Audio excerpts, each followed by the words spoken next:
সুপ্রিয় দর্শক মণ্ডলী, আপনারা দেখছেন দুপুর বেলার অখাদ্য সংবাদ। এই অখাদ্য সংবাদে আপনাদেরকে স্বাগতম। আজকে এমন এক ব্যক্তিকে আপনাদের সঙ্গে পরিচয় করিয়ে দেব, যাকে দেখলে আপনাদের মা বোনদেরকে আপনারা হেফাজতে রাখার চেষ্টা করবেন। তাহলে চলুন দেখে নেওয়া যাক কে সেই ব্যক্তি। সুপ্রিয় দর্শক মণ্ডলী, দেখতেছেন এই সেই ব্যক্তি যার মাসুম চেহারার পেছনে লুকিয়ে আছে কয়েকশো গল্প, কয়েকশো নারীর ইজ্জত হরণ করা এই সেই ব্যক্তি আজকে ধরা পড়েছে। সে কিন্তু বাদাম বিক্রি করে, তার বাদাম বেচাতে তিনি কিন্তু অনেক অর্থের মালিক হয়েছেন এবং অনেক মেয়ের ইজ্জত মেরেছেন। তাহলে চলুন আমরা তার মুখ থেকেই শুনি আসল ঘটনা। কিভাবে ধরা খেলেন আপনি আমাদেরকে একটু বলুন। স্যার আমি কি বলতে পারবো? বল। ধরা তো খাইছি। এই সেই ব্যক্তি দেখুন, যার চোখ মুখ ঠুটে ইশারায় বোঝা যাচ্ছে তিনি মেয়েদের দিকে কেমনে তাকান। আমরা আরেকবার দেখে নেব তিনি কেমনে তাকায়। দেখুন সুপ্রিয় দর্শক মণ্ডলী, আপনারা ভালো করে দেখুন একজন পুরুষ সে কতটা ভয়ঙ্কর হতে পারে।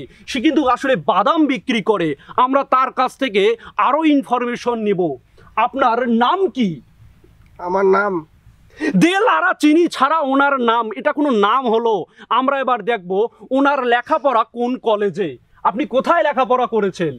ঠ্যাঙ্গামারা বালিকা উচ্চ বিদ্যালয়। দর্শক মণ্ডলী, আপনারা কি খেয়াল করেছেন উনি কিন্তু বালিকা বিদ্যালয় থেকে লেখাপড়া করেছেন। তার মানে উনি ছোটবেলা থেকেই কিন্তু এই বালিকাদের আশেপাশে বড় হয়েছেন। ওনার আসল চরিত্র কিন্তু এখানেই ধ্বংস হয়েছিল। তাহলে চলুন আমরা আরো কিছু কথা ওনার মুখ থেকে শুনে নিতে পারি। আপনার বড় হওয়া কোথায়? বড় হওয়া ওখানেই। তাহলে দেখুন উনি ঠ্যাঙ্গামারা বালিকা উচ্চ বিদ্যালয়ে বড় হয়েছেন, ওখানেই ছিলেন, ওখানেই খাওয়া দাওয়া, ওখানেই মানে ওনার সব কিছুই হচ্ছে নারী ঘটিত ব্যাপার। তাহলে আমরা আরো একটু গভীরে যাই। আপনার বাসা কোথায়? আমার বাসা ঠ্যাঙ্গামারা স্কুলের পাশে। উনি আসলে দেখেন কিন্তু ঠ্যাঙ্গামারা স্কুলে ঠ্যাং মেরেছেন না মহিলা মেরেছেন না কি করেছেন আমরা কিন্তু সেটা বুঝতে পেরেছি। আরো গভীরে একটু আপনাদেরকে নিয়ে যাব। উনি কিভাবে ধরা খেলো আপনাদেরকে সম্পূর্ণ ঘটনাটি জানাচ্ছি। তা আপনি ধরা খেলেন কিভাবে? আমাকে একটা মহিলা বলছিল যে আমার রুমে বাদাম নিয়ে আসতে। আমি আবার অনেক খোঁজাখুঁজি করে পাইনি, বাথরুমে গেছি। বাথরুমে যাই দেখি সব কিছু দেখে আমি ওনাকে বাদাম দিয়ে আসছি। সম্পূর্ণ দেখে ফেলেছে কিন্তু দর্শক বিন্দু, আপনারা কিন্তু ভালো করে খেয়াল করে দেখবেন। উনি কিন্তু সম্পূর্ণ দেখে ফেলেছেন, তারপরও বাদাম দিয়ে এসেছিলেন। উনি এই বাদামের পিছনে যে কত বড় বাদামি কাজ করেছে সেটা কিন্তু আপনারা বুঝতে পেরেছেন কিন্তু অলরেডি।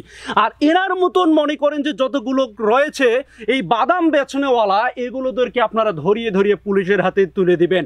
তো আজকের অখাদ্য সংবাদ আপনারা এখানেই শেষ করতেছি। আর আপনারা সবাই কিন্তু অবশ্যই এই ভিডিওটি শেয়ার করে দিয়ে এই বাদামখোরকে দেখিয়ে দেবেন সকলের মাঝে।